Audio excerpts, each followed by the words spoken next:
Chicago.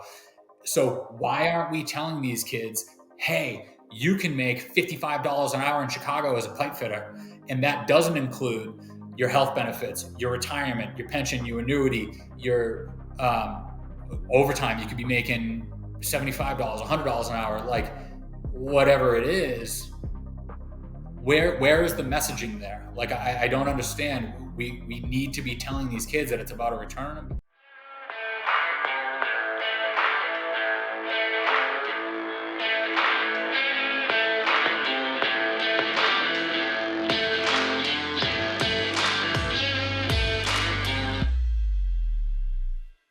Welcome to the Blue Collar Blueprint Podcast, episode 17. We are here to expose, teach, and educate you about opportunities in the blue collar world. I'm the host, Austin, and today we have guest Ike. Ike, welcome to the podcast. Hey, happy to be here.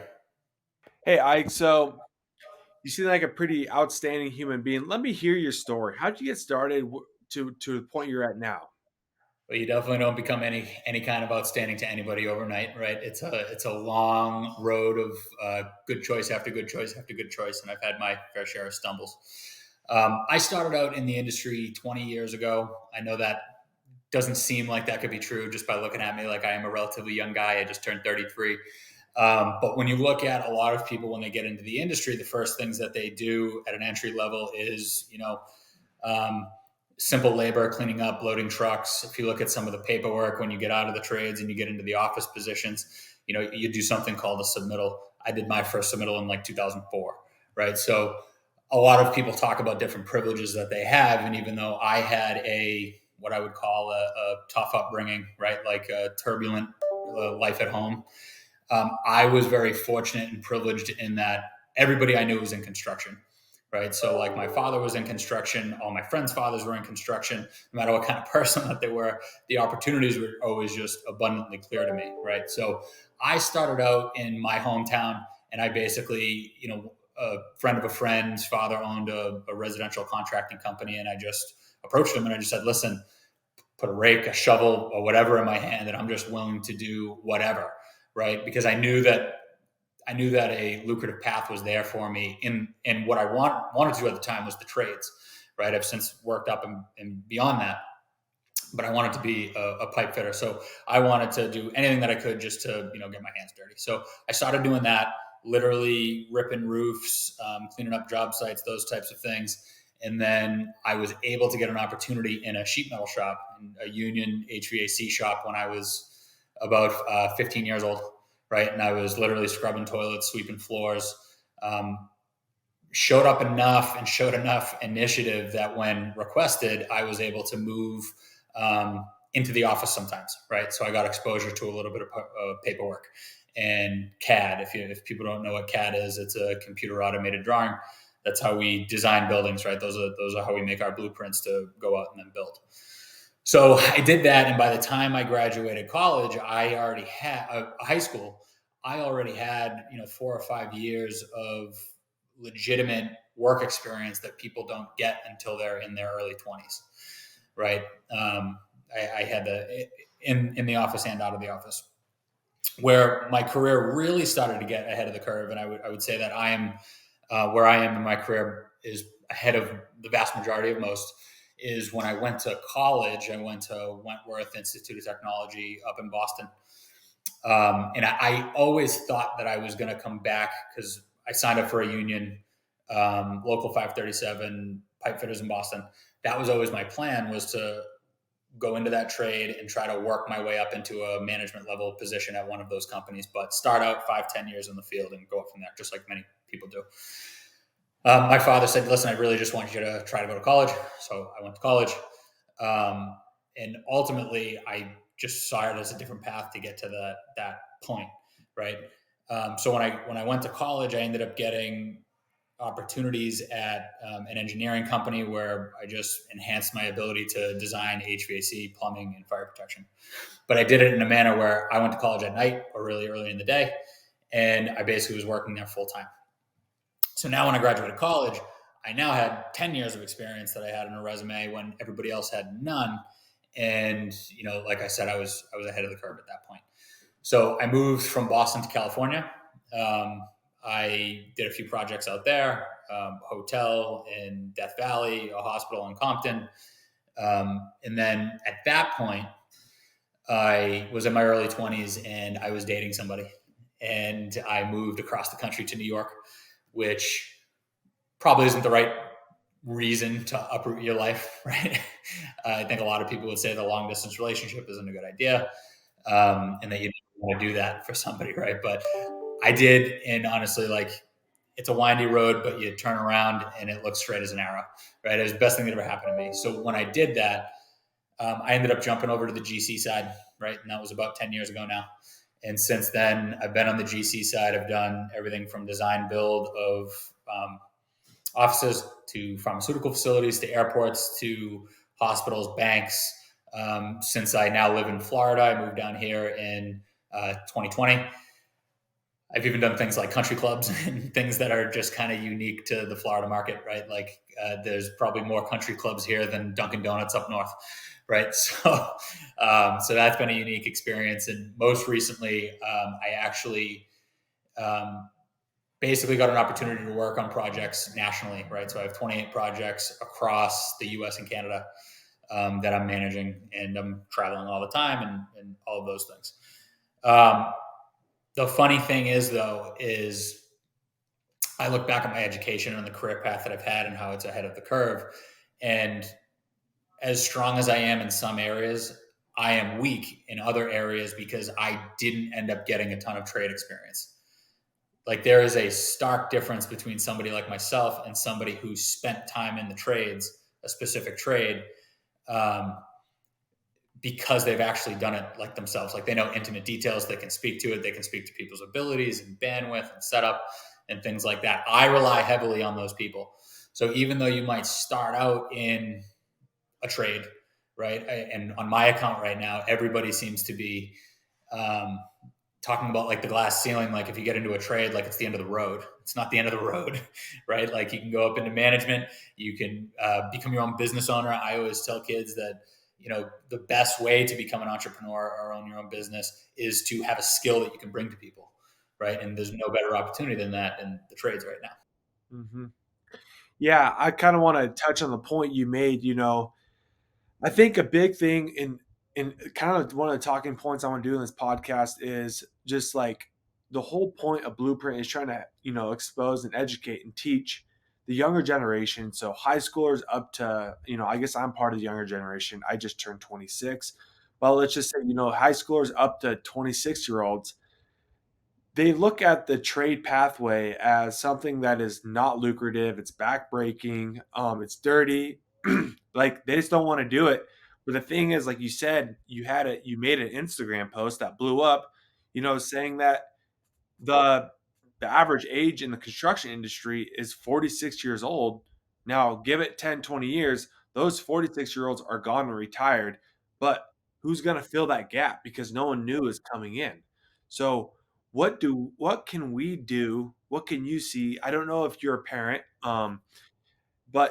from parent, from a father or mother, from a teacher, from a friend standpoint, what can we do to help, educate and help this younger generation kind of like, hey, these opportunities exist and they're awesome opportunities. And now that's I'm trying to do the blueprint, but only one guy with one company can do so much. And I'm Right. trying my best. But what can you see? Because I think one of the big problems I also see is the younger generation, they're very adapt to instant gratification. And like you made a very good point. I mean, you don't you start at the bottom, you have to work your way up. You don't just start at 18 years old as a journeyman lineman or as a journeyman plumber. You got to get in, you got to get experience as a groundman or a helper, get into an apprenticeship, you do the 3 to 5 year apprenticeship, and then you become a journeyman. And then that's really when the journey starts. Because I know for me as a journeyman lineman, the last 2.5 years of my life have been an incredible journey. It took me, luckily I got in when I was young. I was 19 when I got into the lineman industry. Mhm. And then I became a journeyman at the age of 23. Um, and I look back at it and it goes by so fast, but the experiences and knowledge and the things I've learned are awesome. And it's a very lucrative, awesome career. What do you see from your perspective point of view to, help maybe this gap, this issue we're having? So I think it's in the messaging, right? There aren't many good examples of people out there giving the right messaging. I think Mike Rowe is probably the only one, and even then, it's like he talks a lot about being noble, and it is noble to work with your hands, and it is noble to bring that value and to keep that education and those skills in the community, right?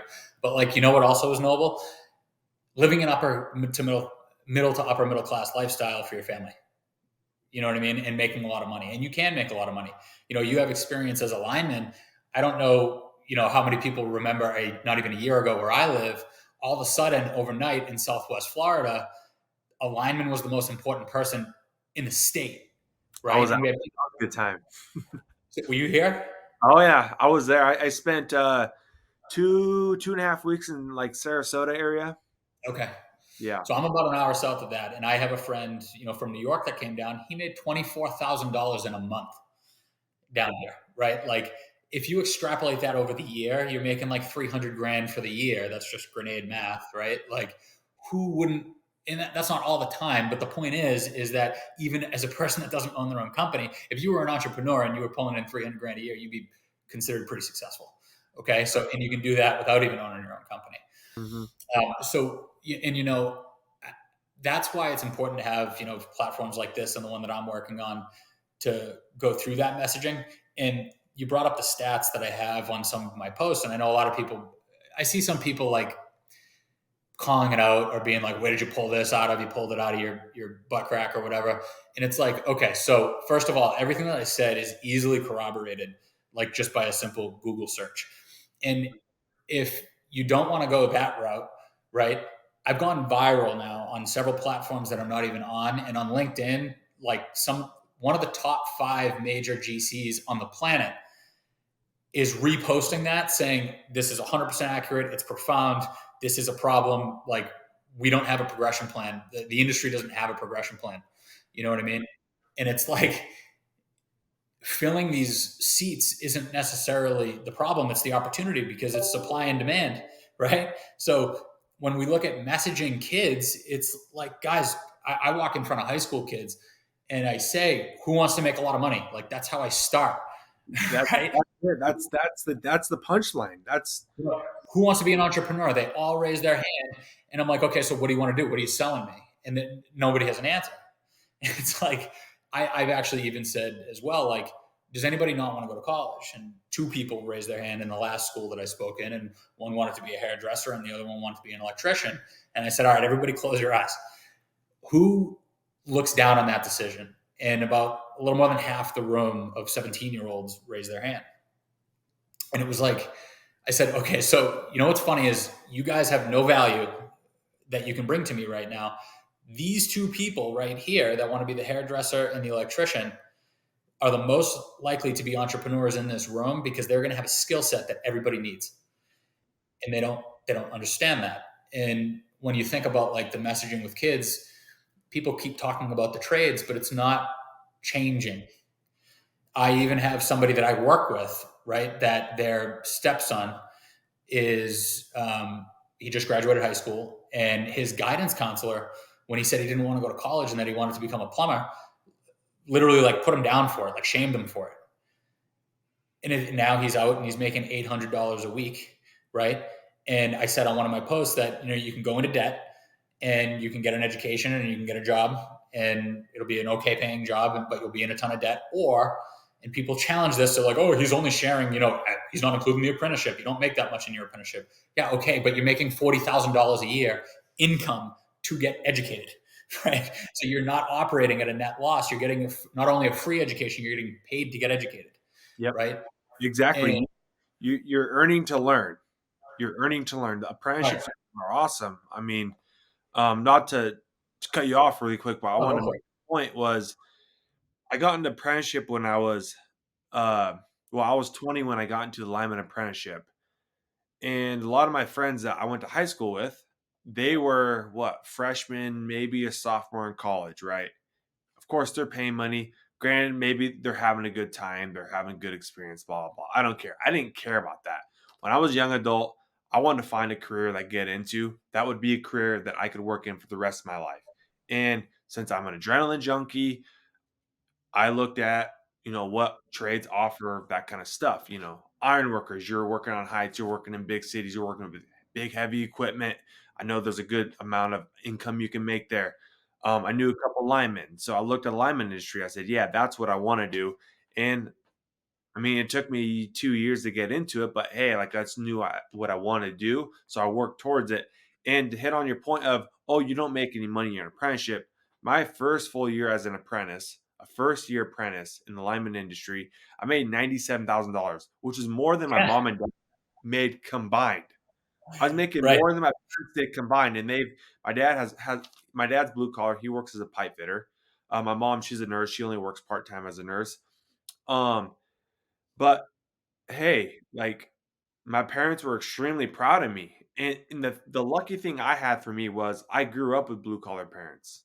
And I grew up in the country, but I'm part of like maybe 10% of the population, right? So I already had that kind of going for me. That's the I privilege that I was talking about, right? Like were in an environment where that was apparent to you. I don't think a lot of people have. exactly. And 80%, well, I don't know what the percentage would be. I'm just throwing out a number. Let's just say 80% of the population or the younger generation, they don't have that environment. They grow up in a city where their dad is a lawyer and maybe their mom's a stay-at-home mom. So they don't know about these opportunities. Well, high schools, they don't teach about them. That's for sure. They try to push you into college. You just brought up a really good point, if you don't mind, because I just want to address what you just said. And I think, Yeah, when you talk about the perception of the industry, there seems to be this like authoritarian pedestal that you get put on if you have a college education. Like you all of a sudden have, just because you have a degree, that you have some status or like credibility to you, right?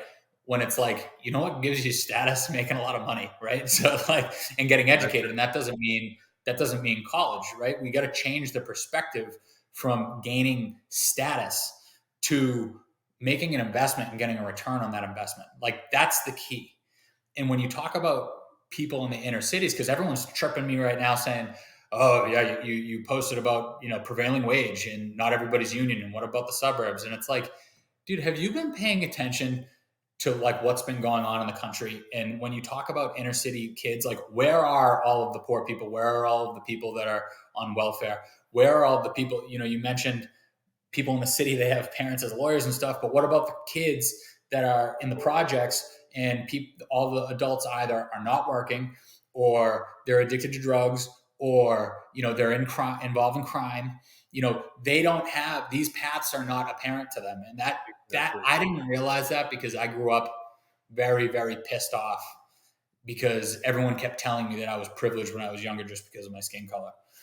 And had it not been for a few mentors that I had to help me get up the curve as fast as possible, I would have never put myself in a position to try to be that for other people. And as I put myself in front of more inner city kids, it dawned on me that they weren't looking at the world through the same lens that I was, because they had different examples of professionals around them, or adults with different careers, or the whole world was telling them to be a victim. Like they literally, it just doesn't occur to them that the opportunity is there. So when somebody chirps me for saying, "Oh, union," well, where are the unions? They're in the blue cities, right? They're in Boston, New York, Philadelphia, Chicago. Mhm. So why aren't we telling these kids, hey, you can make $55 an hour in Chicago as a pipe fitter, and that doesn't include your health benefits, your retirement, your pension, your annuity, your um, overtime. You could be making $75, $100 an hour, like whatever it is. Where is the messaging there? Like I don't understand. We need to be telling these kids that it's about a return on investment. The investment doesn't have to be college. You can invest in an education in the skilled trades, and be making money to get that status, way more than a bunch of people that got a piece of paper and are making 40 grand a year at 100 to $200,000 of debt. Like that's where the messaging needs to be. Yeah, and I made a video I posted on our YouTube. I talked about the fact that a lot of people probably don't know this is by completing a union apprenticeship, you actually get credits given to you by completing that apprenticeship. So you get college credits, and I can't say that you can use them at any university or any school. It's probably in Mhm. your area where you complete the apprenticeship, of course. But I know that I've gotten X amount of credits from completing the lineman apprenticeship that I can use towards getting a bachelor's degree in applied science or construction management. Mhm. So if And you know what's awesome about that? I want to go get more formal education, I can. And I have those credits that I can use that already have a foot in the door. I don't have to go 4 years. Yeah, I have to go 2 more years. So But here's the interesting thing about that, right? Like I just did a podcast the other day, and one of the notions, actually, I just posted today, and it's about the notion of going to college for the social aspect. And one of the things that we talked about was, you don't learn anything from other 18-year-olds because they haven't gone on the other side of any obstacle in life, right? Like you might have trauma, but you haven't taken it and turned it into an accomplishment. mhm. And that's because you have no context to the real world. So if we're talking about getting educated and we're truly trying to maximize the value of an education, when I got my MBA, I learned more from the people in the room. And when you're in a room with people where 75% of the people have 10, 15, 20 years experience and they're going back for education, I'm leveraging their experience and I'm learning more because they're bringing a wealth of context, real world context into the classroom. So if you go into the construction industry and you get a few years of experience in a trade or different situations, building different things, you now have context to the real world. Your education is going to be so much better and so much more well-rounded and valuable having that context in the classroom. So that, if we're really talking about getting a college degree and really maximizing the value and not just getting a piece of paper, that is the way to go and to maximize the value. Yeah, exactly. And they always say the bachelor's degree of the blue collar world is just going through an apprenticeship. It's 4 years, but like Mm-hmm. the point we always make is you're earning to learn. You're not paying a dime. Like, and you're Right. getting awesome education. And the cool thing about the trades is, let's say you complete an apprenticeship and you're like, let's just say a pipe fitter apprenticeship. But it's like, you work in it as a journeyman for a year and you're like, I kind of want to try something else. Well, dude, but guess what? You just got awesome experience and you're still a journeyman pipe fitter.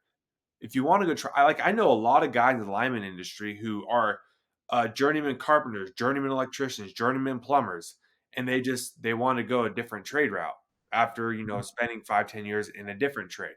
And that's the cool thing. You're not stuck in like one position. There's so many places and avenues for you to move up and move to. Like you were saying, you start from the bottom, and this is very common in lineman trade, in a lot of trades, I'm sure for sure, is you start at the bottom as a groundman, you get through the apprenticeship, you become a journeyman, you work as a journeyman for 5 to 10 years. If you stick with the same contractor, same company, whether you work utility or contractor side, then you work your way up to a foreman, then a general foreman, then a superintendent, then a project manager, like all because you went through the apprenticeship. And become a project manager requires no formal education for the most part. I know a lot of linemen who have no formal education. They just have experience in the trade and they know what they're doing. So that opportunity is open for them.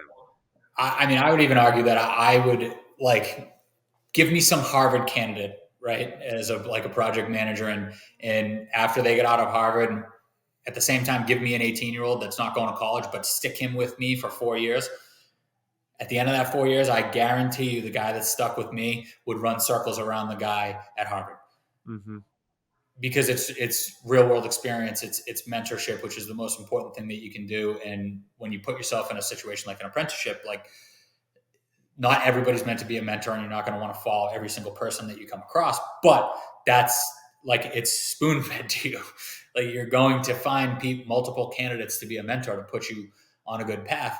And again, it's like when people talk about capping a salary or capping a career, because I keep seeing this in my comments, it's like the opportunity is always going to be there. The bar is so low for competency and the will to take responsibility that we need people to come out of the field and go into the office. Now, not everybody always wants to do that.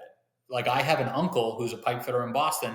He went out of the field, he went into the office and he was the service manager. And then he realized after like 2 years, he's like, screw this, like not worth the headache, because you know what? He was making well over 100 grand a year with great benefits in the field, but he had better peace of mind, right? Because he was a neck down guy. and he decided that that was right for him. And there's nothing wrong with that either. Like when you go up into these management positions, you might take it home a little bit. And, a lot of people just find out that they don't want that. So like the notion that you're putting a glass ceiling in your career by going into the trades couldn't be further from the truth. Exactly. That's a very valuable point. Yeah, I know a lot of linemen who have been in a trade for 30 years and they've never been a foreman. They've only just been a journeyman because they always say just being a journeyman is the best position to be in because you don't have to worry about anything above you, and the only thing you have to worry about below you is your apprentice. And you're not a middleman. As soon as you start stepping up to a foreman position or a GF position, now you're kind of playing middleman sports. You're taking it home a little bit with you. Journeyman, yeah, I mean, you're clearing like the amount of money you can make is just it's outrageous. Like I know guys that make three, 400, $500,000, Oh yeah, and like especially as a lineman. and then I was looking at like some of your videos, and of course, people in the comment section always say like, "Oh yeah, I don't want to work minimum wage to break my back," and it's like, Art, what, where are you getting this from? My back feels fine. And, I get it. Guys who've been in the trade for 20, 30, 40 years, those guys came up before we had all the advanced equipment we have now. They were climbing poles day in and day out. They were doing all the physical labor, like the hard physical labor. Now we don't have it. We have bucket trucks. We have excavators. We have all this stuff to do the job easier and more efficient than having to physically do it ourselves. So yeah, of course those guys who've been in the trades for 20, 30 years, they have knee problems, they have elbow problems, they have shoulder problems because they literally legit had to do the physical labor themselves. That's not the case anymore. No, so I just recorded an episode yesterday that I'm going to release next week. But I have a demo contractor in Southwest Florida who he started his career in 1992 just saw cutting concrete, pretty back-breaking work back in the day, Yeah. right? But so the other thing people will say is they'll attack the red states and they'll say, oh, you're talking about union and it's not that way. And well, dude, I live in Southwest Florida. Like, don't tell me. Okay. Yeah. I know exactly what guys make down here. Yeah. And I know a electrician from Cuba, right? Who English definitely isn't his first language and it's not his best language. And he is in Florida right now before an hour of overtime is making $80,000 a year, plus a truck, plus a gas card, plus a 401k, plus health benefits. And again, before 1 hour of overtime. When I'm talking to the demo guy that I interviewed yesterday, he invests so much in his equipment. First of all, he has multiple guys making over 100 grand a year in demo, right? That's an unskilled trade. He has guys with equipment that are tearing down buildings for me. And it's literally like a friggin' Xbox controller where they're like moving a robot around and like ripping stuff up. I'm like, dude, I want to walk away from my computer. Give me that thing. Like, I want to tear it up. Like, it's not the same as it used to be. Mm-hmm. Yeah, exactly. And like that kind of stuff too, it's so fun to look like that's like you're destroying a building, you're sitting here just like operating some joysticks. Like that's not physically Yeah. labor intensive at all. Like to me, you're having a good time. Like that's a Right. good time. For us, it's like, yeah, you're climbing a pole or climbing a structure here and there, not day in and day out. As an apprentice, maybe just because you're the low man on the totem pole and you're going to climb the pole because you got to learn anyway. That's just part of being an apprentice Yeah. responsibilities. But that's only 3-4 years out of your life. I mean, that's realistically 1 to 2 first years of your apprenticeship. Dude, but then we got to do awesome things. It's like I'm trying to remember the last time I put my hooks on the climb was probably in Florida because we were in You're, backyards and poles were in the backyards and it's like we can't really get a machine back there, so you climb it. But it's not a problem. It's not a problem to me. But I think the other thing too that everyone ignores is like construction workers are notorious for not taking care of themselves. Like it's mhm, not everything that happens at work, right? Like if you look at a guy, and I know plenty of them, and they're great guys, right? And they're great at what they do, but they'll have a 12 pack of beers like every night, right? Or they're smoking cigarettes, or people today take care of themselves way better than they used to. But even the people today, like you look at the lunches some of these guys are eating, and you look at just they're just not living a healthy lifestyle. So like, no, don't blame it on the industry, right? yeah, Like blame it on the choices that they're making. Like yeah, go to my Instagram and look at what I looked like a couple years ago compared to what I look like now. Like it's totally different, right? And that's just from good choices day after day, right? Like we need more people doing that too. You did the Live Hard program, right? I did, I Yeah. did, and I just ended. I want to say it was like May 13th or something like that. Changed my life. Highly recommend. I mean, if anybody's considering making a career change or whatever point you're at in your life, my son being born is what pushed me into that. That end, I follow Andy. I wouldn't say religiously because I don't want to sound like creepy or anything like that, but I definitely listen to most of his episodes. Yeah. And as far as like personal development or anything goes, like stop paying for coaching groups to tell you to go all in. Like just listen to Andy Frisella's podcast. You're fine. Just bear, like, I don't want to get, because I can go into this topic pretty deep and I don't need to go. But when I was like a year and a half into my apprenticeship, I was like at a rough spot because, yeah, I grew up, in the country with parents and like working with my hands and stuff. But what I hadn't experienced is like the criticism and mental toughness. I just never had that because I was pretty sheltered for the most part until I got thrown out into the real world. And then it's like, oh, I'm working with these linemen and they're a bunch of dicks. So like I Yeah. didn't know how to deal with it. Like I mentally struggled with it big time. And then my brother, he was like a big time Andy Priscilla guy. And he like did 75 hard and stuff. He's like, dude, listen to Andy's podcast, like personal development, mental, whatever. So I started listening to it.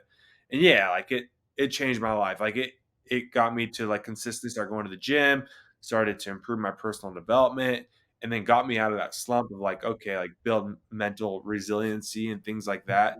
But yeah, I mean, that's kind of another topic I want to just touch on very briefly was um one thing that a lot of people think about getting into the trades is like it's not easy all the time. Like a lot of people will preach like, oh, it's so easy to get into the trades. Sure, it's easy to get into the trades, but like once you're in, it's not easy. Like there's a lot of aspects of it that can be very difficult mentally and physically because if you're a helper or you're apprentice, you're the low man on the totem pole. You're going to get all the crap talked to you. You're going to get all the physical things that the journeyman higher ups don't want to do.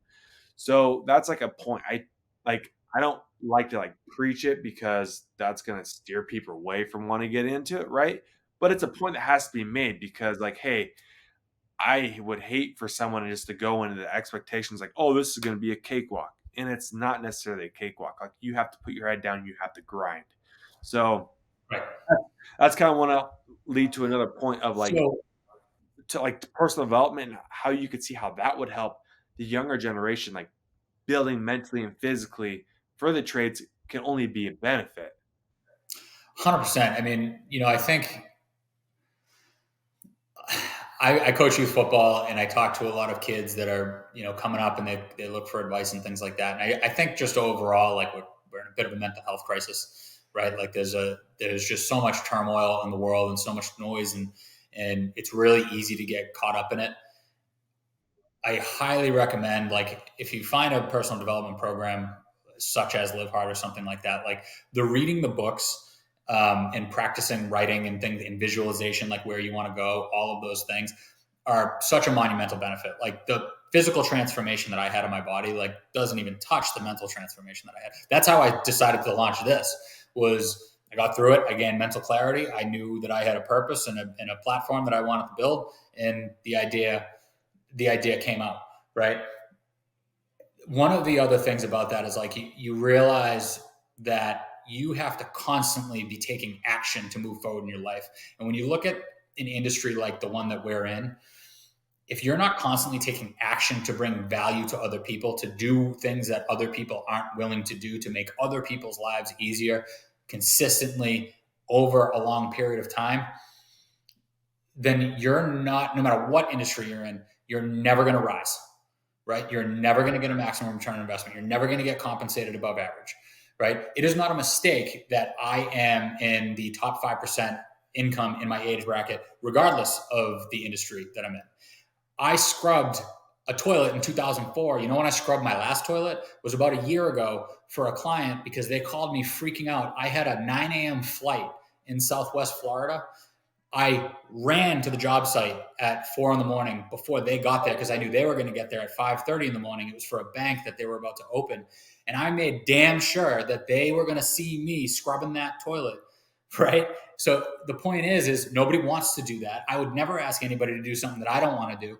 But Mhm. when I'm trying to show somebody the value that I'm bringing, I make damn sure that they know that I'm doing that because, and what that does is now every single time that client thinks about somebody that they want to rely on or that they're going to hire somebody that they're going to rely on, I come to the top of their mind. And that person actually reached out to me and gave me like a crazy salary offer at one point. I just didn't want to move to Tampa. Right. So, yeah, these things suck, but you have to like hard work in is high return earned. Don't ever think you're above anybody or like you're ever going to ask somebody to do something that you wouldn't be willing to do yourself. Because those people are obvious and nobody wants to work with those people. Exactly. Exactly. And I wrote down this. I don't know if this is your quote, but I got it off one of your blogs. I think it was your population collapse blog. And by the way, to any of the viewers or listeners here, I'm going to have his stuff in the link in the description below on the YouTube video, so you can go to his stuff and check it out because he's got a lot of great stuff, and he's going to have more great stuff coming out. But you have this. It says, "Knowledge comes from education, and the best education is experience." And I don't know if that's your quote, if you came up with that, but I read that and I was like, that instantly clicked with me because I don't know, just the whole thing. Did you come up with that or was that, did you? I did, yeah, yeah, yeah. Don't like don me Ernest Hemingway or anything just yet, but so it's just true, right? Like when you think about it, and anybody that went to school or even probably an apprenticeship to a degree, it's like the first few months after you get out of school. That's why internships and co-op programs at colleges, that's why those schools have the highest tuition to starting salary ratios. I talk about that a ton on all of my stuff, right? You always want to evaluate the cost of your education versus what it's going to get you, right? And if you're in the trades, then it costs you nothing or you get paid. So it's like the ratio goes off the track. But everybody says the same thing no matter what they're in. It's like, hey, did you need your degree to get where you are now? Like, could you honestly have done your job without going to college? And people say yes. And then the other thing that people will say is, yeah, I learned more in the first 6 months after college than I did the whole 4 years in the classroom, right? And the reason is because you're gaining experience, you're reflecting on yourself, you're making mistakes, you're constantly, questioning yourself, you're looking for responsibility, you're looking for ways to grow, you're visualizing where you want to go, and you're also observing other people, right? So like we said earlier about when I got my MBA, the other people in the classroom, the best thing that you can do if you only have, if you're in your mid 20s or early 20s, is surround yourself with mentors or people that have 10, 20, 30 years experience and leverage their experience, right? Learn from them, find out what questions to ask, find out, how to keep other people out of trouble, not like, with like the law, but like, keep people out of trouble in their job so mistakes don't happen. How can you take on responsibility, right? Because you don't know how to bring value to other people. And the best way to do that is to accept more responsibility. So like, hey, how can I make your life easier? What are you doing? What's the next step? Like if they're flustered or in the middle of something right now, how could this have been avoided? Like those are the way, that's how you leverage experience. It's not just about your experience, which is obviously the best, but it's also about leveraging everybody else's experience around you. And when you consider that's the best education and education is knowledge, it's scary when we say that 7 people are going to leave the industry and only one's going to come in. Because even if because everyone says, oh, market correction, like, people will make more money and then people will flock back. Well, if we go from 100 people down to 57 or then down to 14 people, and then there's an upswing back in the other direction, are 14 people going to teach 86 new people? Like everybody always talks about the size of classrooms being critical to your education, like the ratio of teachers or professors to students having a direct effect on that. Well, what do you think when it's a real life scenario and you're on a dangerous construction site, or you're working on something high voltage, or you're welding, or you're doing anything, right? Or somebody's getting sick from water, or you're having a water pressure issue, or just anything, or you can't install a cabinet or a door. Like the list goes on, right? Yeah. Like there's 45 some odd trades on the average core and shell project that I've worked on. Yeah. Okay, so like there's a wealth of knowledge that is just going to be gone for a long time. That's the big thing with labor short in the gap is, yeah, these 47-year-olds, 47 up to 60-year-olds, those are old timers that have 30 plus years of experience in doesn't matter what trade. And Mm-hmm. now, because none of the younger generation is coming in, they're just going to retire and they're going to be leaving. So all their experience is just going to be to the wayside. They're not, these younger generation aren't, they aren't going to be taught by these veterans in the trades. And that's actually going to be kind of an issue because as much as these old timers I've worked with can be dicks, they are full of knowledge. It's crazy. As long as you show true intent, like, oh yeah, I want to be here, I want to learn, they're going to teach you. And the things they teach you are going to be extremely valuable. And it's almost like they become a father figure, right? Like I tell people all the time, nobody wants to hear from me as an executive that's 33 years old. Nobody wanted to hear from me when I became a project manager at 26 years old. People Yeah. don't. But the mindset that I had is always asking questions, trying to serve people. And when you do that, when you show intent, investment, and respect in somebody else's experience, they have a tendency not only to invest in you, but to protect you, like put you under their wing. They all of a sudden are, without even realizing it, they're subconsciously invested in your success. Hmm. That's the Exactly. situation that you want to put yourself in, because not everybody's meant to be a mentor. So if we go from 100 people down to 14, it's not about learning from 14 people. There might only be a couple good mentors in there, Yep. right? Yep. So that it's again a ton of opportunity, and I think that should be the main message, especially now. You want to get in ahead of that curve before everybody goes away. Yeah. So I kind of like to end a podcast with, like, you kind of said, what would be, I guess, one message or I guess piece of advice, be technically or particular to like the younger generation, because that's kind of where I want to point, the direction of Blueprint to. If you give a piece of advice or a message, to someone about like getting into the trades, like what would you tell them? I'd say you got to gain some mental clarity, right? You got to the the beginning of any positive journey down a positive path in your life is going to start with mental clarity, and it's going to start by identifying a purpose, right? People are happier, healthier, and wealthier when they're serving something greater than themselves, right? So what does that vision look like for you, and how do these different opportunities serve that vision, right? um, and the first step after that is, okay, so when you're looking at these paths and you think that you have a vision that you want to serve, you're going to have to invest. You're going to have to invest blood, sweat, and tears. Or you might have to invest money, right? What does that return look like? And how does that return serve your mission, serve your purpose that you're trying to serve outside of yourself? Perfect. Yeah, it's an awesome message. Well, Ike, where can people find you? Where can people follow you? So I can link in the description below and they can check you Yep. out. Instagram, don't tread on Ike. TikTok, don't tread on Ike. And then Prime2Rise, this.com, Prime2Rise.com. It's also at Don't Tread on Ike on YouTube. And then give a brief, I was just going to ask you a brief, description of what Prime to Rise is for and what it's about, just so maybe they can get a little more right here.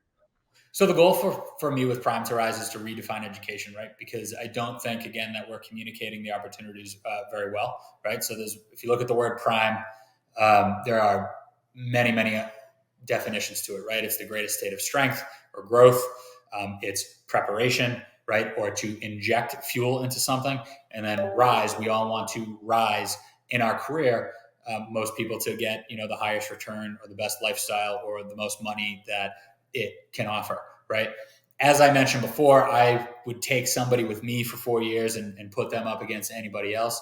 What I want to do is I want to be able to make sure that people are aware of opportunities. I want to educate people on how to bring value to those opportunities, just like everything that we just spoke about. But also where I think where education falls off is once you graduate or once you get a job, who's there to provide that mentorship? Who's there to make sure that you're looking in the right direction, that you have an advocate trying to get better opportunities for you to rise up the ranks, to take on much more responsibility, and to make the most out of that path that you're on. So that's my intent as of right now. It's a podcast and some videos. I have a free student budget and student loan and life budget calculator on there. It lists out a bunch of colleges, tuitions, majors, returns. There's some trade values for the city of Boston up there, but it'll just give you an idea, right? In the future, it'll have schedules, submittal logs, RFI logs, just different tools that even if companies have systems in place, a lot of the time their software just can't get you really the information that you need to know. Or even if you want to start your own thing, or you're working at a subcontractor that's not as technologically advanced, right? What are some templates, some tools that you can have to really shine in front of upper management and architects and clients and things like that? Perfect, Ike. Well, I'll for sure have that stuff, like I said, linked in the description below so people can check you out because, like I said, you're doing awesome things. Just like with Blueprint, we're here to expose, teach, and educate people about blue collar opportunities, things that are going to help you in the trades and career opportunities that you can make a really great living with. So I can really appreciate you coming on and spending 45 minutes and just discussing. That's awesome. Your story is really great. You have a lot of awesome knowledge. So I really appreciate your time. Thank you. Thanks for having me. All right. See ya.